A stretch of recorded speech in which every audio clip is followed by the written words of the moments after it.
Il est 8h30, Nathalie Kosciusko-Morizet est l'invitée politique de France Bleu 107.1 à Paris. Noé da Silva, vous recevez la présidente du groupe UMP au Conseil de Paris et députée de l'Essonne. Bonjour Nathalie Kosciusko-Morizet. Bonjour. Gérard Larcher doit être élu président du Sénat aujourd'hui, sans surprise, contre Jean-Pierre Raffarin qui soutenait lui Nicolas Sarkozy. Est-ce que l'on peut dire que c'est la première défaite de Nicolas Sarkozy depuis son retour? C'est un message envoyé par les sénateurs?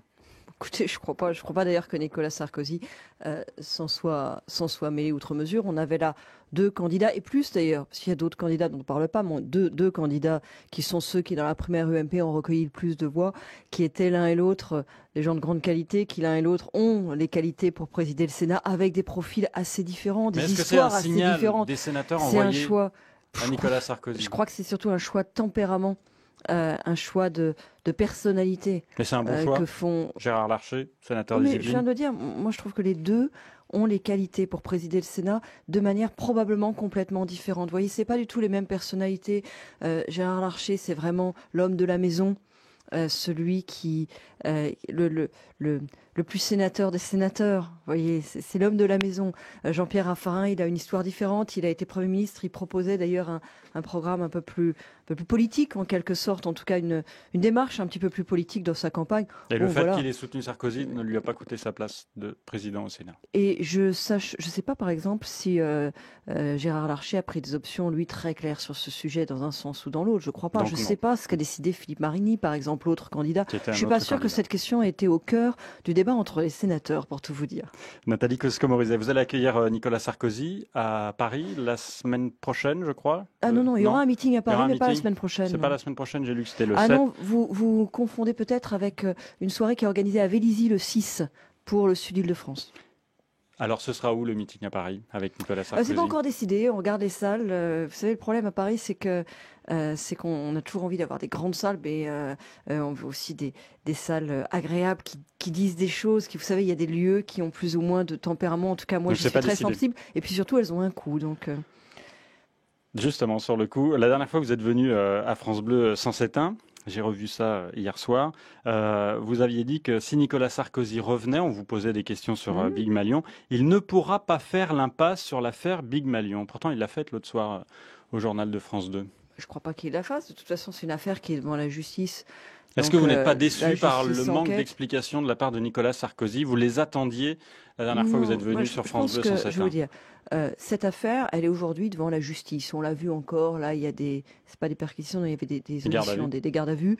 Elle est devant la justice et j'ai absolument aucun doute sur le fait que la justice y met énormément d'énergie et de moyens et qu'elle ira au bout du sujet. Et Nicolas Sarkozy, naturellement, il répondra à toutes les questions de la justice. Maintenant, Nicolas Sarkozy, quand il vient sur un média pour parler aux Français, il n'a pas envie de passer la moitié de son émission à parler de Big Malion. Ça me semble assez naturel parce que c'est quand même un autre message qu'il veut porter aux Français. Vous aviez beaucoup entendu parler de Big Malion, vous? C'est un prestataire. Vous n'êtes pas déçu? Par son choix sur le sujet, par sa manière d'en parler. Non, qu'est-ce que vous voulez qu'il répondra à la justice? La justice enquête sur cette question et moi j'ai pas de doute qu'elle ira au fond des choses et je souhaite d'ailleurs qu'elle aille au fond des choses parce que première victime de cette affaire-là, c'est les militants, c'est tous ceux qui donnent de leur énergie, de leur temps au parti, à l'UMP, et qui ont quand même enquillé, pardon de le dire, la guerre Copé-Fillon à l'automne 2012, qui a fait énormément de dégâts en termes d'image, des dégâts à l'intérieur du mouvement, encore maintenant, des années après, vous savez, 2 ans après, les gens parlent ici ou là de département, de fédération filloniste, de fédération copiste, ça a vraiment clivé profondément. C'est pour ça que vous voulez changer le nom. Et puis des séries d'affaires, dont l'affaire Big Malion. Je veux changer de nom parce que je pense que on a besoin de ce genre de gestes symboliques, et même un peu plus que symboliques. Je pense que les mots ont un sens. Vous voyez, quand j'ai dit je veux changer de nom, les gens disent c'est du marketing. Mais le nom, c'est pas du marketing.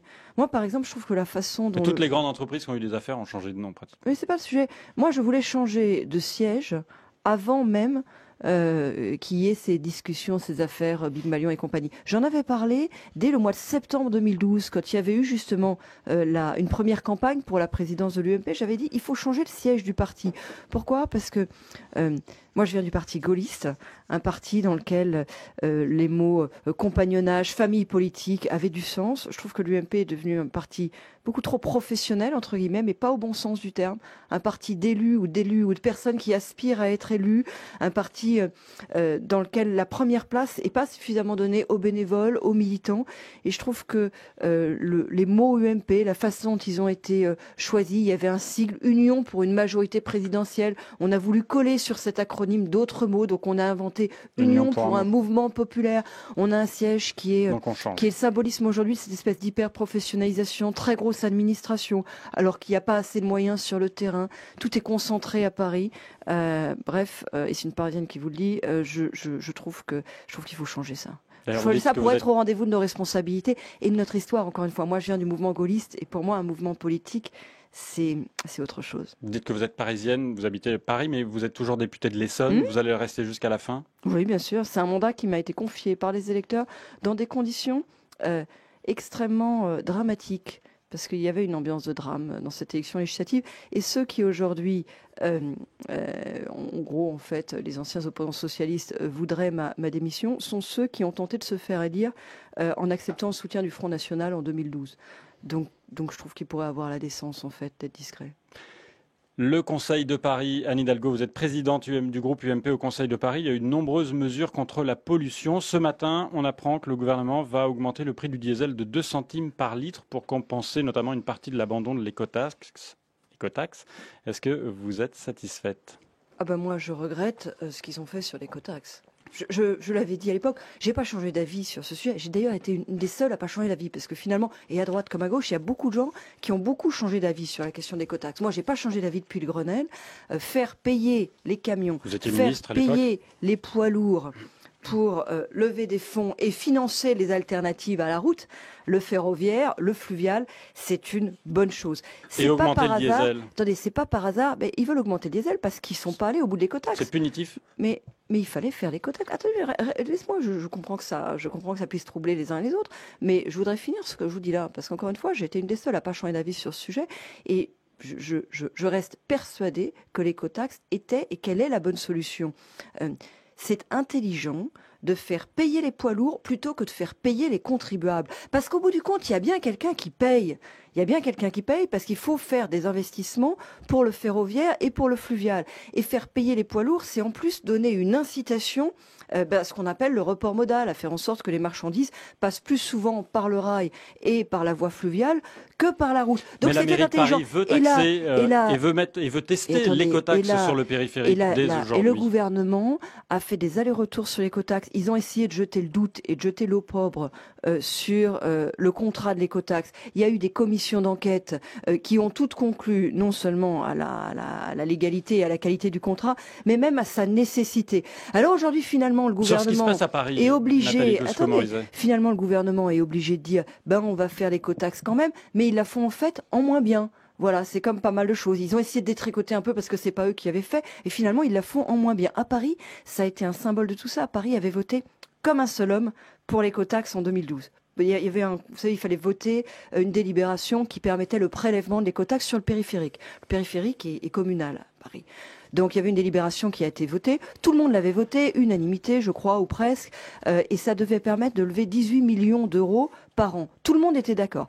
Et puis pendant la campagne, Madame Hidalgo, qui est sur ce sujet comme sur d'autres, pas gênée par les mensonges et par l'hypocrisie, a expliqué que l'écotaxe était scandaleux. Alors elle l'avait voté, mais finalement elle était plus pour, que d'ailleurs c'était de ma faute, qu'il fallait revenir dessus. Elle a bagarré contre l'écotaxe, elle s'est battue contre l'écotaxe. Et aujourd'hui, puis finalement, ça va se faire. L'élection passée, c'est une bonne chose pour les Parisiens, elle dit que finalement, elle revient en arrière. Donc l'écotaxe, en fait, c'était bien, sauf qu'on va le faire à minima, et au lieu de prélever 18 millions d'euros, on va prélever 5 millions d'euros. Conséquence de tout ça, beaucoup de mensonges. Encore une fois, beaucoup de mensonges pendant la campagne pour notre santé. Pour des motifs politiciens. Et sur le résultat, moins d'argent que ce qui était prévu. Les 18 millions d'euros, il fallait les investir, moi je le souhaite, dans, par exemple, l'achat de véhicules propres pour les artisans. Ça aussi, c'est bon pour notre santé. Et là, il va y avoir 5 millions, donc 13 millions de moins à investir en faveur de l'écologie. Oui, c'est bon pour notre santé. C'est bon pour notre santé parce que le report modal, c'est bon pour notre santé. Parce que moins de camions, c'est bon pour notre santé. Mais lever 18 millions et pouvoir utiliser cet argent pour développer le transport propre, c'est meilleur pour notre santé que lever 5 millions pour le faire. Ne bougez pas, ne vous levez pas. Je Nathalie bouge pas. Kosciusko-Morizet, la suite de l'interview Voilà. politique dans Chez quelques France Bleu, ils sont secondes. sévères. Hein. Ouais. Nathalie Kosciusko-Morizet, est-ce qu'il fallait choisir un programme télé pour ce soir? TF1 Blacklist, la nouvelle série qui cartonne, ou bien le retour d'Alessandra Sublet sur France 2 en deuxième partie de soirée avec un soir à la Tour Eiffel? Voilà. Mais attends, on peut faire les deux. Il y a un prime time et une deuxième partie de soirée. On peut faire les deux, mais Bah ça fait une alors grosse soirée télé. Hein. Bah oui, mais pourquoi choisir? Ah bah, grosse soirée télé alors. Enfin, ce chez soir, moi, Nathalie Kosciusko-Morizet. j'ai Assemblée nationale avec loi de transition énergétique. Donc, Vous avez un personnellement, iPad, vous pouvez regarder un peu la télé, certains le font, non? à la loi de transition énergétique. Non, pas le droit. Ça se cumule pas très bien, si vous voulez. Hein. Alors je vous fais le programme télé de ce soir en vraiment résumé en 20 secondes. D'abord Blacklist. Le médiateur du crime. C'est un électron libre, il n'appartient à aucun camp. Qu'est-ce qu'ils veulent? Vous devez vous poser beaucoup de questions. Alors commençons par la plus importante. Qu'est-ce que je fais là? Voilà, ça c'est pour TF1. Il y a Alessandra Sublet donc sur France 2. Elle était avec nous il y a moins d'une heure. Écoutez. Les invités. Alors le premier c'est Cadmerade ce soir. C'est à la hauteur de vos espérances qu'on va voir? Oui, parce que c'est un invité super généreux, qui a une carrière juste géniale, qui a une ascension sociale exceptionnelle. Donc c'est un parrain de rêve. Voilà, Cadmerade ce soir. S'il fallait rapidement choisir une sortie à Paris, il y a Florent Pagny au Palais des Sports ou il y a Florence Foresti au Théâtre du Châtelet? Ah, j'aime bien Florence Foresti. Florence Foresti. Bah écoutez, justement, Foresti qui imite Alessandra Sublet. Comme ça la boucle est bouclée. Bonsoir, c'est à vous ce soir sur France 5 en direct avec Florence Foresti. On va rigoler. Et toujours la météo. Oui. De Alice Belaïdi et Sonia Lassen. Elle le fait vachement bien. Ça a l'air joyeux. Ouais. Retour au sérieux maintenant, Nathalie Kosciusko-Morizet et Noé Da Silva. Nathalie Kosciusko-Morizet au Conseil de Paris. L'UMP a présenté un vœu sur le trafic entre locataires de Paris Habitat. De quel trafic s'agit-il et que demandez-vous? En fait, il y a un problème à Paris Habitat, il y a un problème dans les logements sociaux de sous-location. Et parfois, ça atteint des proportions assez étendues. Alors, il y a toutes sortes de sous-locations, mais je vous donne un exemple. Vous le voyez vous voyez quand vous faites du porte-à-porte. Vous faites du porte-à-porte dans les logements sociaux. Vous tombez dans certains quartiers, dans certains arrondissements, sur une quantité mais impressionnante de personnes qui sont manifestement pas des locataires de Paris Habitat, qui sont éventuellement des étrangers qui sont là pour du tourisme, qui sont des locataires à la semaine, au mois. Vous savez, les fameuses locations meublées. C'est pas le projet social. C'est pas pour ça qu'on fait du logement social. C'est pas pour qu'il y ait de la location en vue de sous-location touristique. Donc vous demandez quoi? Bof, on demande déjà à ce que ce soit contrôlé. Une enquête. Parce qu'en fait, il y a des immeubles dans lesquels c'est connu comme le loup blanc. Alors, il peut y avoir différents types de sous-location. Parfois aussi, c'est de la sous-location avec de la surpopulation, des problèmes de beaucoup trop de monde dans le même appartement, avec donc des problèmes de voisinage considérables. Il y a différents types de sous-location. Mais c'est quelque chose qui est très présent dans certains immeubles de Paris Habitat, qui est vécu comme une grande injustice, un grand inconfort par les locataires qui, eux, sont là dans les conditions ordinaires. Et parfois, je vous dis, ça crée vraiment... Parce que c'est connu comme le loup blanc et les gens ont l'impression qu'on fait rien. Les gens ont l'impression que tout le monde le sait, que tout le monde s'en Donc là, fout. il y a un vœu au Et je trouve que Conseil c'est pas de Paris. possible, en fait, de laisser ça comme ça. Nathalie Kosciusko-Morizet, c'est le dernier jour pour voter le budget participatif de la mairie de Paris. N'y a-t-il pas une erreur de communication de lancer ce projet au moment où la mairie a du mal à boucler son budget? Il manque 400 millions d'euros. Si, il y a plusieurs erreurs dans ce budget participatif. Et je veux dire, je trouve ça dommage parce que moi, je crois au projet participatif. Vous avez voté? Non. Mais je Pourquoi? vais vous expliquer pourquoi. Je crois au projet participatif. Je me suis battue pour la promotion de la charte de l'environnement qui essayait d'amener justement cette idée qu'il fallait aller chercher la participation des uns et des autres, faire en sorte que le Grenelle de l'environnement, c'était ça aussi d'une certaine manière, faire en sorte qu'il y ait une co-construction des politiques publiques. Et le budget participatif, c'est une nouvelle étape, une autre étape dans cette philosophie-là. Mais là, je trouve que la maire de Paris le dévoie et prend le risque d'ailleurs de ridiculiser le projet participatif. Elle prend le risque de l'abîmer au moment même où de nombreuses villes sont en train de se lancer sur cette piste. Pourquoi elle prend le risque de l'abîmer? D'abord parce que il y a un trou de 400 millions dans les finances de la ville.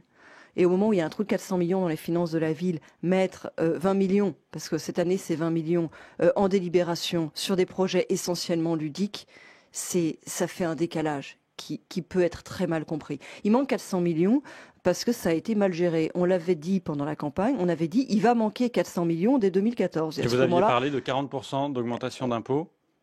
Ça a été, c'est ce qu'ils ont fait. Oui, c'est ce qu'ils ont fait. Il y a eu beaucoup. Qu'est-ce qui s'est passé pendant le dernier mandat? Il y a eu énormément d'augmentation d'impôts et en même temps, il y a eu énormément de glissements. Mais là, il n'y aura pas d'augmentation d'impôts. Comment on va faire? Qu'est-ce que vous proposez, ça, vous verrez bien. présidente Attendez, de je finis sur le l'opposition? budget participatif. Il y a un trou de 400 millions d'euros. Et donc, aujourd'hui, on propose, de faire voter pour 20 millions d'euros sur des projets ludiques. Mais au moment où il y a un trou de 400 millions d'euros, est-ce que c'est vraiment raisonnable de solliciter les Parisiens pour savoir si, pour 400 000 euros, ils veulent qu'on installe des tipis dans les rues de Paris pour fêter son anniversaire? Parce que c'est ça le genre de projet que vous avez dans le budget participatif. Non, je trouve pas ça raisonnable. Et tant qu'à faire de la participation, je voudrais qu'on la fasse sur des vraies questions, des questions qui mobilisent les Parisiens. L'année prochaine, les Parisiens pourront faire des propositions. Et là, peut-être qu'on aura d'autres sujets. Dernière question, attendez. Dans la vie et dans la vie politique, il faut que la base soit assurée avant que vous ayez le surplus. Alors, les tipis dans les rues, pourquoi pas? C'est sûrement très sympathique, mais il y a des écoles dans lesquelles les travaux cet été qui étaient prévus n'ont pas été réalisés. Il y a des arrondissements dans lesquels, vous savez, les cabines téléphoniques qui sont vieilles, qui sont désaffectées, qu'il faudrait enlever. On dit aux maires d'arrondissement, on va pas pouvoir vous les enlever parce qu'on n'a plus l'argent budgété pour refaire le bitume en dessous, pour remplir le carré qu'il y a sous la cabine téléphonique. Vous croyez vraiment que c'est le moment d'aller mettre des tipis dans les rues? La maire de Paris, Anne Hidalgo, propose d'interdire les sacs plastiques à Paris. Est-ce que vous applaudissez cette mesure? Dans le cadre d'une discussion avec les commerçants, oui, je trouve que c'est pas mal. Mais ceci dit, vous savez, il ne faut pas que ça cache.